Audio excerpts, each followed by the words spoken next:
Hello, welcome to Lazada Insider, featuring knowledge that makes a difference. We share trusted insights, forward-looking perspectives, and exclusive expert interviews to keep you ahead of the curve. Hi everyone, I'm your host Chen, and welcome to Lazada Insider. Today, we're going to talk about cultural nuances when going digital in Southeast Asia. This episode is part of our digital marketing series. As we know, the cultural elements is critical in marketing and communications, as the way consumers interpret or respond to communication will be highly influenced by their own cultural context. Today, I'm delighted to be joined by expert guest Irza from Industry Platform. He is a co-founder and CEO and leads the firm enterprise technology consulting practice. Over the years, he worked with clients across sectors to assess, plan, and execute commercialization strategy for their homegrown company in Southeast Asia. Hi, Irza. Thank you for joining us today. Hi, Chen. Thank you very much for having me. First of all, could you introduce yourself and tell us a bit more about your company? All right. Thank you, Chen. I think you've done me justice by your introduction to myself. As you mentioned, I run Industry Platform, and I run the technology consulting business for our team. So what we do effectively is we advise firms in this part of the world, in Southeast Asia specifically, on their growth strategies. So anything to do with growth and how you use technology and innovation to support that growth. So as you mentioned, we work with companies in this part of the world. We break it down into 4 categories: government agencies, technology solution providers, telecommunication companies, as well as enterprises who are end users of these technologies. Thanks for the intro. Let's kickstart today's discussion by setting some context first. So when we talk about cultural nuances in Southeast Asia, could you share with us some example of it? Okay, I think this is the first question that most of our stakeholders or even like our clients speak to us about, and it depends on the level of maturity. So I think taking a step back, there's been a lot of interest in Southeast Asia, especially because of the demographics as well as a strong economic growth over the last, I would say, 5 to 10 years. It's become a very, very hot area for investors, as well as it's just become top of the mind for a lot of people globally. So, but when people look at Southeast Asia, it's people, I think, tend to forget that this is a region of 660 million people, and it's not uniform, right? We speak many languages. One thing people don't know is that in Southeast Asia has the largest Muslim country in the world. So the largest Muslim country in the world is Indonesia. It's not it's somewhere in the Middle East, right? So I think setting the groundwork for that's what we need to take into account when we look at cultural differences within Southeast Asia. Certain things that you need to take a look at as well is demographics, right? Spending power. So in Southeast Asia, you have Singapore, which is one of the highest GDP per capita countries in the world. But a large part of Southeast Asia, as I mentioned, 663 million, Singapore only accounts for 5.7 million of that population, with the high GDP or the high consumer spending power, right?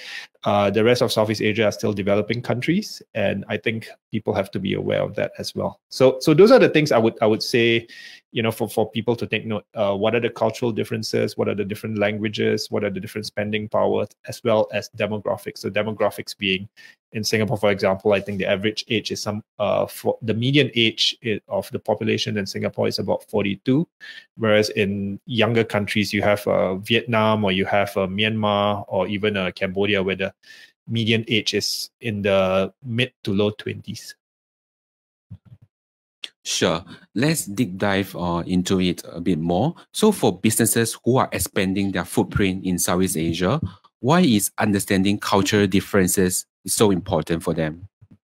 I think that's a fantastic question, Chen. In terms of looking at businesses who are expanding in Southeast Asia, I would break it down very rudimentarily into 2 categories: B2C companies as well as B2B companies, right? So in the B2B space where marketing is more targeted, it's more specific, it's less mass. A lot of the marketing or a lot of the growth strategies would involve understanding local nuances. In the B2B space, there's a lot more interactions, there's a lot more personalization. So how do you sit in front of somebody, whether it's in the digital space or in the physical space, right? How do you sit in front of them, and how do you talk about your solution or your products to them, right?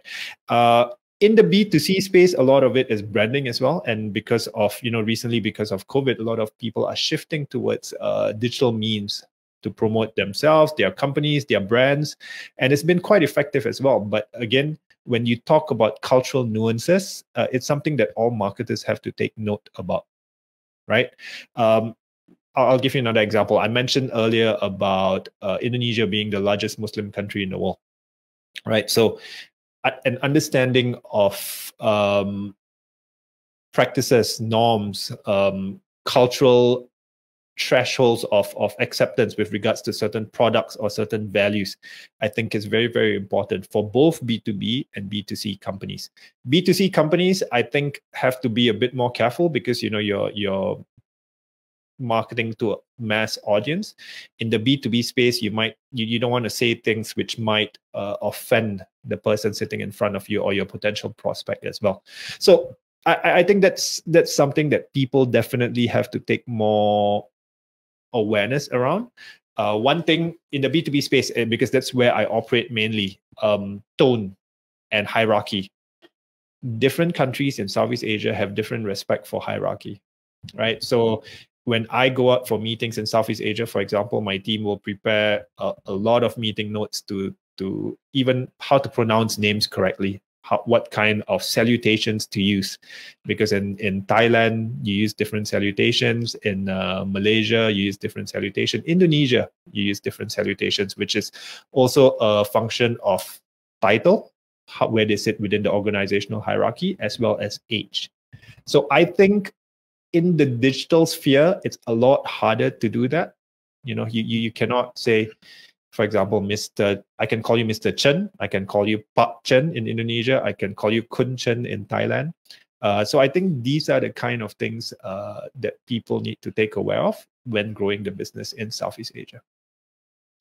Sure. I think you have mentioned quite a lot of different aspects of culture that we need to take note of. So, for example, salutations, value, spending power, demographic, etc.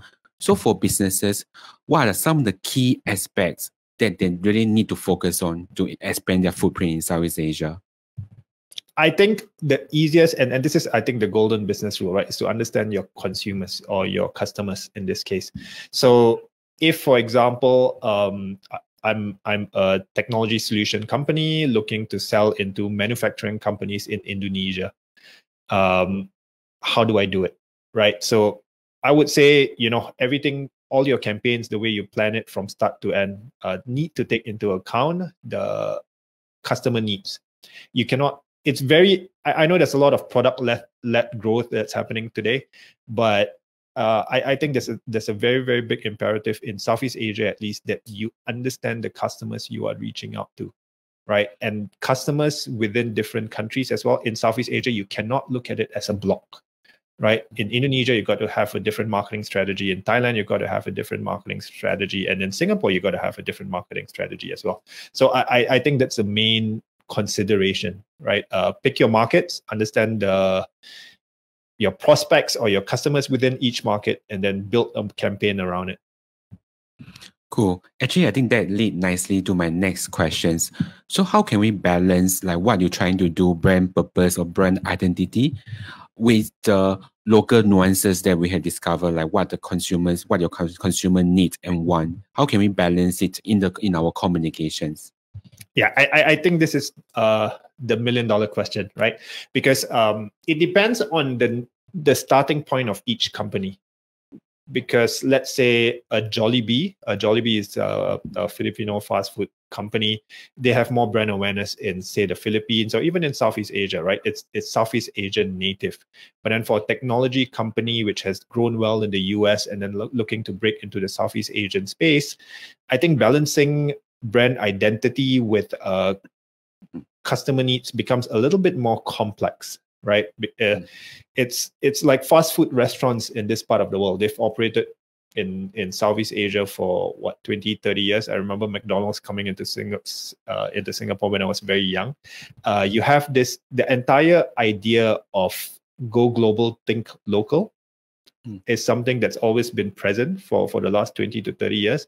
But in the space of commercialization today, for example, in the software space, you're not going to create a different software for Southeast Asia versus the rest of the world, right? It's a lot harder. It's easier to create, I don't know, McDonald's specials nasi lemak burger in Singapore versus creating like a bit of software that's a little bit different for Southeast Asia, because it goes against the principle. So I think companies overseas, they have to decide the level of customization. And customization doesn't have to come on the product side.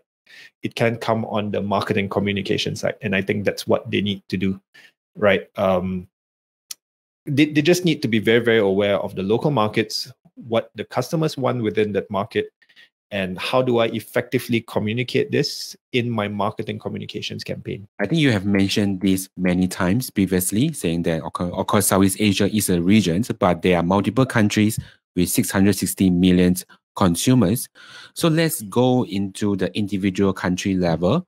So could you please share with a couple of top cultural considerations for each of the maybe 6 key Southeast Asia markets? Maybe we start with Malaysia. Yeah, Malaysia is actually a country that I'm fairly familiar with. I started my career actually covering Malaysia. I spent a lot of time there, and I understand the language, and I understand the culture as well as the religion, right? Coming from a Muslim background as well. So that made it a bit easier for me, I guess. So for example, during Ramadan, the month of Ramadan in Malaysia, which is 1 month every year, where the Muslims fast, they don't eat from morning until evening. Most restaurants are actually shut during lunch. So I think that's sensitivity that you need to take into account. So when you do business meetings, when let's say a client offers you water, do you drink the water? Of course you can.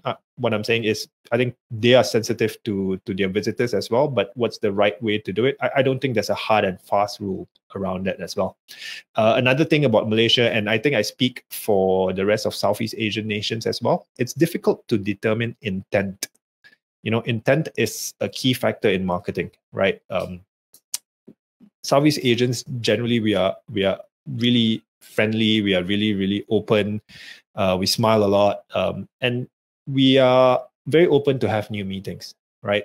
In Malaysia, when I was covering Malaysia back then, and even in business today, what a lot of my clients tell me as well, it's very, very difficult to uncover real intent. Because you sit in a meeting and you think, wow, it was a great meeting. But then, the purchase decision could be pushed back, and it could take months and months before anything goes through. That is if it does in the first place. So I think those are the 2 main considerations for Malaysia, right? One is the religion, how people behave, and 2 is obviously intent when it comes to buying decisions. Sure. How about other countries, maybe Philippines? Philippines is an interesting market as well. I remember making my first trip to the Philippines, I think back in a business trip, part of this firm, back in 2016, 2017. And we were, for example, negotiating to rent a venue for us to host one of our activities. And I remember being struck by how serious they were very, very quickly with regards to discussing financials or commercials. And I was taken back at first, because I thought it's very unusual from my usual experiences with activities in Malaysia or even in Indonesia, where the whole building small talk first, talking about different things, and then negotiations are expected to be a bit more drawn out in Malaysia and Indonesia, whereas in Philippines it's people get straight to the point a bit more. one thing as well that in Philippines that I strongly suggest everybody to do is to understand the local I don't know what's hot locally. This year, for example, we weren't traveling, but all our clients, all our Filipino stakeholders were super excited when they won their first gold medal in the Olympics. It was a massive celebration, and there's a lot of national pride there. Cool. Last but not least, so do you have any other specific advices or things to share for other countries? Yeah, I think I would take it from a perspective of the entire Southeast Asian region. And this is aligned with what we tell most of our clients looking to enter this space. And we try to break it down into two segments. So one would be a Southeast Asian company who's looking to grow outside of their home market in Southeast Asia. For that specific group of companies, I would say, if you are based, for example, in Singapore, every other country in the region is roughly maximum 4-hour flight away. Philippines is the furthest place that we fly into, right? Into Manila. Explore markets with an open mind, because I have seen a lot of startups in Southeast Asia fail in their home market, but actually be able to grow outside of their home market. And growing outside of their home market then gives them a platform to scale throughout the rest of Southeast Asia. So for native startups in Southeast Asia, that's one piece of advice I would like to give, because most of us put ourselves in a box. If I'm a Singapore startup, I should only focus on, I don't know, building a minimum viable product or proof of concept that works within Singapore. But if you look at markets like even across the causeway in Malaysia, or take a 1-hour flight away to Jakarta, a whole new world opens up to you. Obviously, you need to learn what to do, but a whole new world opens up to you. For companies, international companies who are looking into Southeast Asia, my piece of advice to them would be identify the markets that you want to break into. And this is especially true in the B2B space, right? Because all too often I've seen I've had conversations with startups from, let's say, Europe, or even recently we had a conversation with a startup out of the US, and they say, you know what, Southeast Asia, 663 million, how do I break into it? That's a very, very broad question. And we can talk about the 200 odd million people in Indonesia, or we can talk about the 400,000 people in Brunei. And it would be vastly different the way you plan a strategy around it, right? So but most of the time when people look at Southeast Asia, they look at either Singapore as a regional hub, or they look at Indonesia as a consumer market, right? But don't forget, we have Thailand, we have Philippines, one of the fastest growing economic countries in the world. We have Vietnam, and we have Malaysia as well. So take a step back and understand the markets or your value proposition within each of the markets, and then choose the one where you have the lowest hanging fruit. Cool. And that brings us to the end of today's episode. Thank you very much for your great sharing, Irza. Thank you very much, Chen. It was a pleasure. This is Lazada Insider. We hope you enjoyed this episode. Make sure you click follow and subscribe so you don't miss our latest insights and expert interviews. Thanks again for joining us. Until next time, take care.